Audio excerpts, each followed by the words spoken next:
Hey everyone, my name is trzankofx, and in this video we're going to look at the time parameters of my Houdini Solar System digital asset, Houdini HDA. This Solar System HDA creates a live 3D solar system model that updates according to the present or explicit times at a certain date and time, which is very handy for visual effects references, for knowing lighting conditions of, say, the planets in the sky on a given day, or just if you are curious about space, as I was, and wanted to, want to see what the sky looks like. If you want to maybe do daily renders of the solar system, a daily render of Neptune, daily render of the moon, Saturn, so be it. Here is everything you need to do that.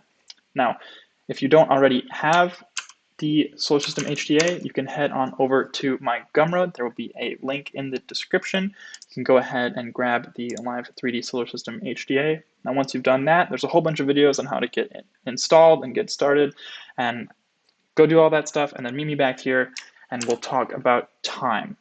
So, this time. Now, if you were to go to the preset Berlin now, this is the sky from Berlin, and we'll turn off normal lighting so that it's just, phone lighting from everywhere. This model of the solar system is as if you are standing on the origin, Tommy, if you're Tommy here, if you know Tommy, he's one of the default geometries for Houdini. So this is as if you are Tommy standing out in space in the origin, and this is what the sky is actually going to look like. This is the night sky. This is what the moon is going to look like from your perspective right now if you were to type in your location. Now, if you turn on normal lighting, you can see that this is that the sun goes dark because the light is inside it and is actually illuminating from within it. And the moon is dark because, well, the moon is actually in between the sun right now, and in Berlin, that's actually where the moon, that's like how the moon is in its current state. That's the moon phase. It's basically really dark. It's a new moon. It's a waxing crescent, but it's 0.3% of the way to being a new moon. So that's the time. That's the moon now, as it is in real life at this time. Now, it's important to know that these parameters, this time, are set for you. This time was not set by me. It was set by the node itself. So the this time parameters, this year, this month, this day, this hour, and this minute, are actually set by the node. And you can override these times using the explicit time. Now we'll talk about that in a second, but at first I just want to make sure that it's communicated well that this time is basically just like the compute time of this system, of the HDA. So if you actually are to frame forward, your sequence might be 1 to 240 as it is in the default Houdini. I default to 1001 to 1101. But if you frame forward, you can see that the system actually updated. Now I'm going to turn off normal lighting just for this example because it looks a little bit more interesting to see the actual textures of the moon here. And we'll actually maybe go through the moon cam as well. So we're actually directly looking through the moon cam. And if you can see that I've now framed forward, I've frame forwarded through, and the time has actually increased. So let's go back to 1001 again.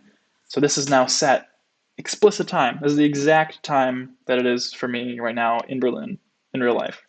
And if I frame forward, it actually updates to being 14 minutes from now. Why 14 minutes from now? Well, because if we were to open up the time settings, we can see that the hour interval is 4.1667. So that's, I have a 1001 to 1101. But if I were to change this to say something, just maybe 1,000 frames more than the default, so we are at 1241, the hour interval becomes 10 frames. So you can see if we go back this time now, See now, like time has moved forward. So when I go back to 1001, this is now updated. It's no longer 31, it's 32 because time has passed, as I have talked and shown this to you. And if you move forward, time actually increases by the hour interval divided by 60. So you can see that for every increase in the frame range is actually an increase in time for the compute clock, so to speak. So the day start and the day end are two parameters that kind of define the range for the interval that you move forward, as you saw when I changed from 1101 to 1241. So that is actually a day. So if you start at the beginning and it's 1001, that is that's just now, as I hope has been established. And the end of the frame range is 24 hours from now. So if you move forward through your frame range, it's 24 hours of time at this hour interval. And this time offset is just like kind of data to tell you how what the offset in time has been from the start of what it considers a day. So this is just data that you can use, but these day starts and day ends are set by expressions. You can change that if you want to. These are just basically frame minus things that can be useful in other places. The hour interval is used in the compute clocks, so perhaps don't go mess with that. That's more of like information, so to speak. So these two are information, and these two can be set.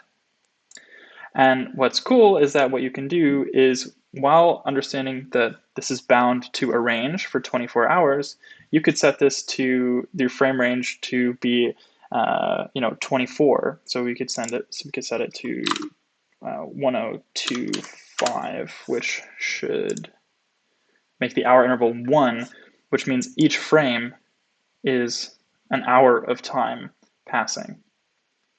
And if that's not clear to you, maybe give us another watch.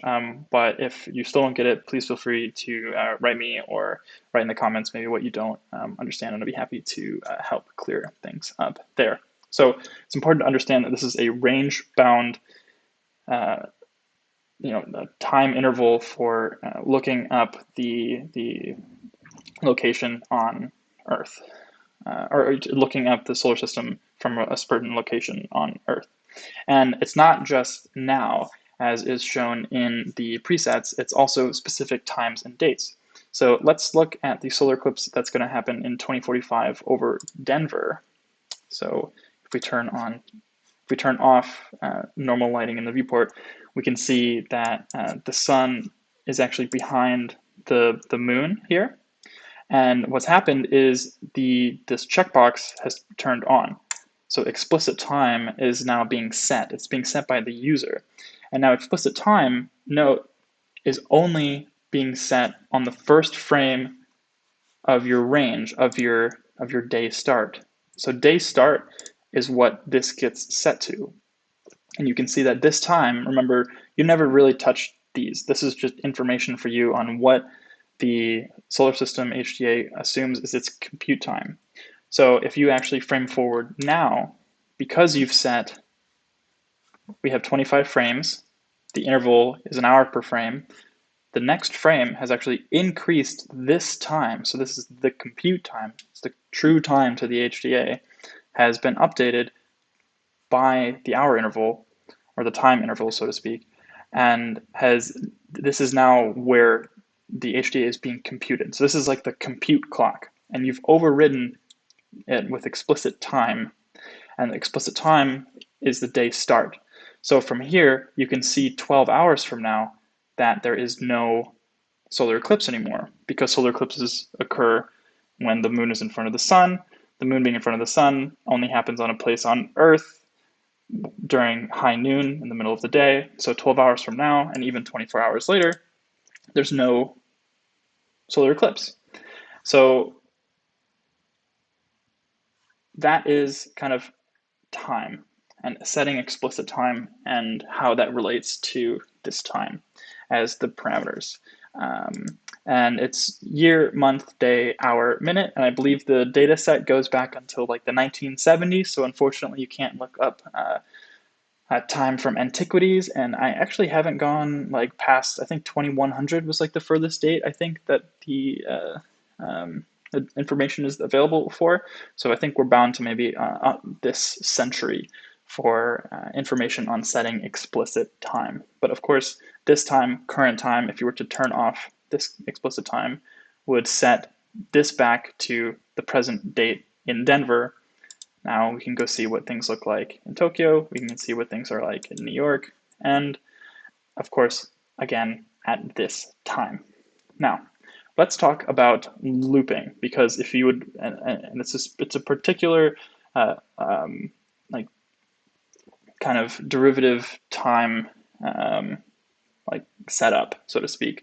Because if you want to loop the sky never loops. The night sky never ever loops, because if it did, then on this explicitly set time solar eclipse in Denver in 2045, 24 hours later, you would have a loop of you would have like a looped animation. So if you want to make a looped animation of the night sky, what there is this performance tab, which will stash the solar data. It will stash the solar data on a certain frame, and it will do like a little loop.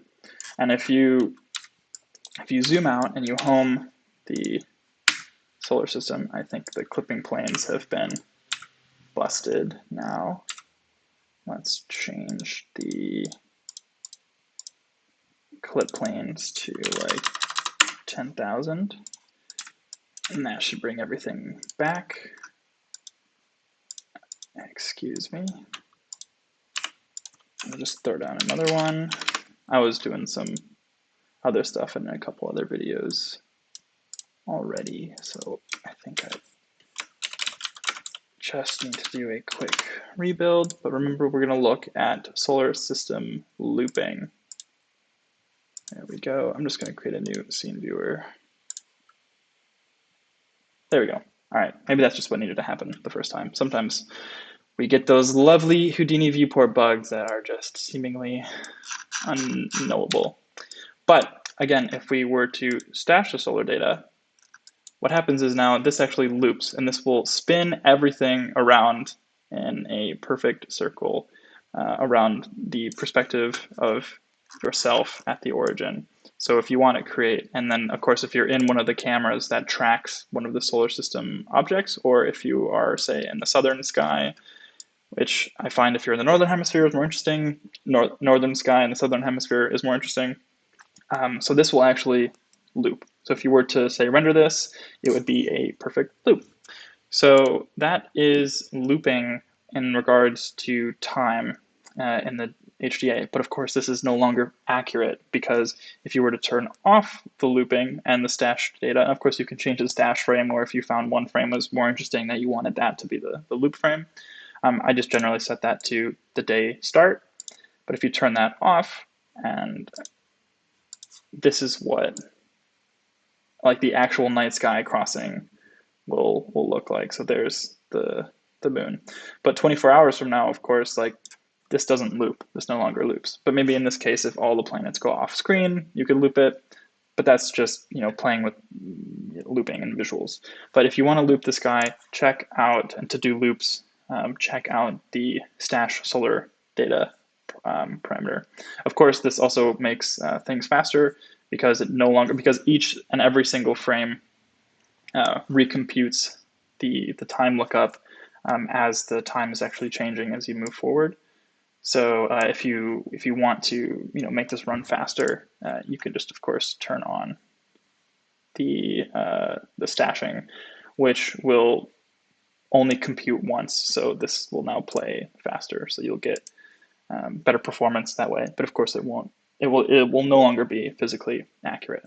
Cool. So I'm sure you are really loving to hear all that fun time stuff and me ramble about time. But that is it for this video. Thank you for watching, and if you haven't gotten the Solar System digital asset, you can go ahead and grab it on my Gumroad. There's a link in the description, and if you would go ahead and please like and subscribe to this video, I would greatly appreciate it. And other than that, I will see you in the next video. Thank you so much.